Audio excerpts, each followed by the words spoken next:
unë kam pasur një situatë shumë të rëndë me Darion kohë më parë, që më është dashur sinqerisht të jap frymë. Derisa të më vijë ambulanca. Wow. E ka ardhur ambulanca me pulsin 40, i nxirr. Dhe aty unë hoqa dorë, qoftë nga jeta ime. Thash do marr një vendim drastik. Sado që sepse nuk kisha fuqi ta shikoja. Është shumë e rëndë. Ishit vetëm ju të dy?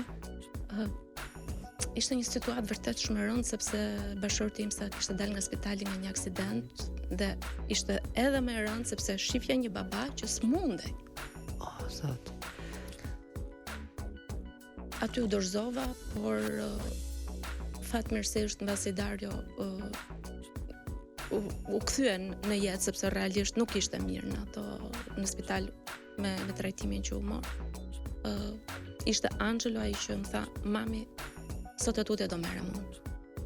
Sado që sinqerisht Angelo kur përmendi ato sakrificat, përmendi pjesën e të lënurit gjërave të sigurta të anës ekonomike. Për mua kjo nuk është sakrificë.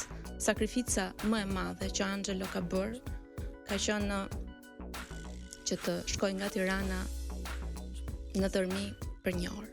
Kjo ka qenë sakrifica më e madhe. Që unë nuk dija mirë djali tjetër, por nuk dija si do mbërrinte edhe ky që po nisej nga Tirana. Vjen shumë keq. Por me shpresën e Zotit, me mbështetjen e familjes që kjo është kryesorja, që të gjejmë forca të kuptojmë se si duhet sillemi, si duhet ta marrim situatën në dorë. Por gjërat tashmë kanë kaluar. Po, jeni me fat. Besimi në Zot është kryesorja për ne. Uroj shumë që mos kurse si as mos ju shkojnë ndërmend një këto histori të nuk na shkon mend, por e duam të jemi pjesë dhe t'i themi njerëzve që ka zgjidhje, nuk janë të pashpresë. Më bën shumë qefi që le të themi kjo historia juaj pat një fund lumtur. Fatmirësisht, por duhet vullnet. Dhe Dario është person në vullnet. Jo vetëm vullneti, por dhe fakti i zemrës, një zemre e cila e pranon anën e errët që i ka ndodhur dhe del me shumë kuraj dhe bon sens përpara të gjithë botës.